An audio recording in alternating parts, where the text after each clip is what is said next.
Assalamualaikum warahmatullahi wabarakatuh.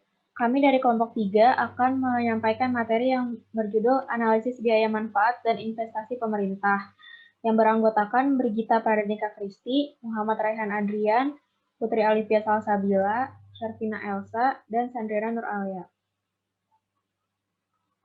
Yang pertama ada klasifikasi biaya dan manfaat. Jadi pengelompokan manfaat dan biaya itu dibagi menjadi dua, yaitu real dan semu.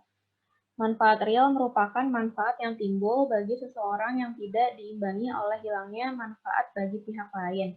Sementara manfaat semu merupakan hanya diterima oleh sekelompok tertentu, tapi sekelompok lainnya menderita karena proyek tersebut. Selanjutnya ada biaya manfaat real. Itu dibedakan lagi menjadi dua. Yang pertama itu ada langsung atau primer. Lalu yang kedua ada tidak langsung atau sekunder. Lalu untuk yang manfaat real itu dibagi lagi menjadi dua, berwujud dan tidak berwujud.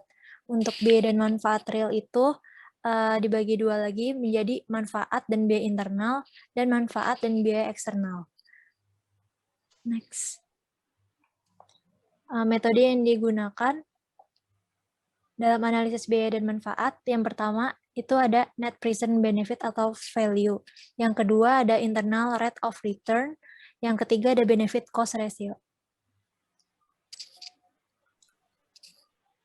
Dalam metode net present benefit atau value ini menggunakan faktor diskon. Semua pengeluaran dan penerimaan atau di mana saat pengeluaran serta penerimaannya adalah dalam waktu yang tidak bersamaan.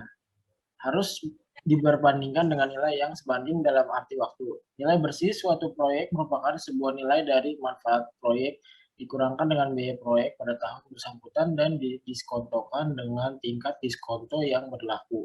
Urutan-urutan perhitungan dalam metode ini adalah yang pertama adalah menghitung cash flow yang diharapkan dari investasi yang akan dilaksanakan.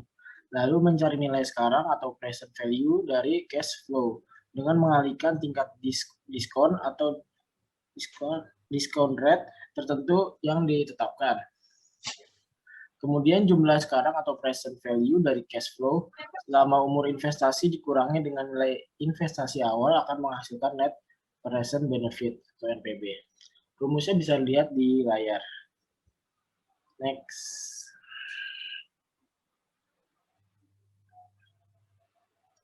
Selanjutnya, internal rate of return atau IRR adalah tingkat diskon atau discount rate yang menjadikan sama antara present value dari penerimaan cash dan present value dari nilai atau investasi discount rate atau tingkat diskon yang menunjukkan net present value atau sama besarnya dengan 0. Rumusnya bisa dilihat di layar. Next. Sedangkan metode penghitung perbandingan antara benefit terhadap cost atau benefit cost ratio dalam suatu proyek investasi. Pada proyek-proyek swasta, benefit umumnya berupa pendapatan minus di luar biaya pertama. Rumusnya bisa dilihat di layar. Next.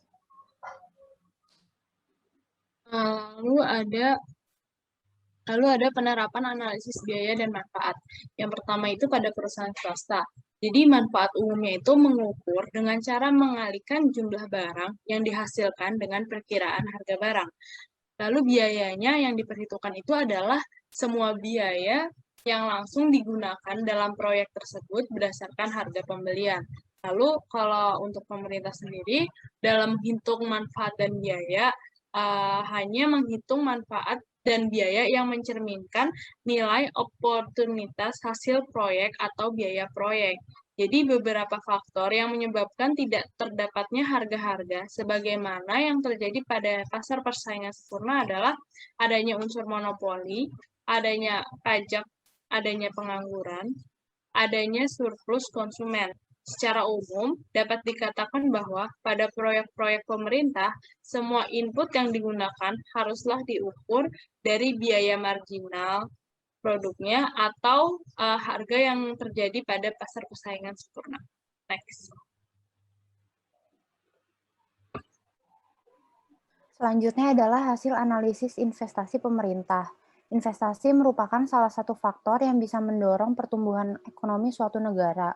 Dengan bertumbuhnya ekonomi suatu negara, maka akan terjadi peningkatan kesejahteraan, kesempatan kerja atau lapangan kerja, produktivitas, dan distribusi pendapatan. Juga pembangunan ekonomi melibatkan kegiatan-kegiatan produksi di semua sektor-sektor ekonomi. Untuk keperluan kegiatan ini, maka diperlukan pabrik, gedung, perkantoran, mesin-mesin, alat produksi, lembaga penelitian, alat transportasi, dan masih banyak lagi. Untuk adanya semua itu, maka diperlukan sejumlah modal untuk membiayai yang disebut dana investasi dari pemerintah. Ada contoh nyata dalam investasi pemerintah seperti pembangunan jalan di pedalaman Maybret, Papua Barat. Masih kurangnya infrastruktur di pedalaman Papua menyebabkan terisolasinya masyarakat dari dunia luar. Dengan adanya pembangunan jalan ini, maka banyak manfaat yang dihasilkan oleh pembangunan tersebut.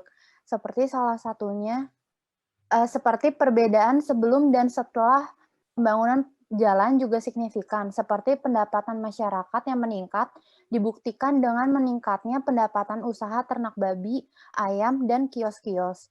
Pertumbuhan ekonomi masyarakat juga menjadi meningkat, karena dengan akses jalan yang baru ini, mendorong masyarakat untuk melakukan usaha-usaha yang dapat meningkatkan pendapatan keluarga. Manfaat sosial juga didapatkan dari pembangunan jalan ini. Salah satunya adalah pertumbuhan ekonomi masyarakat juga menjadi meningkat. Terima kasih atas perhatiannya. Wassalamualaikum warahmatullahi wabarakatuh.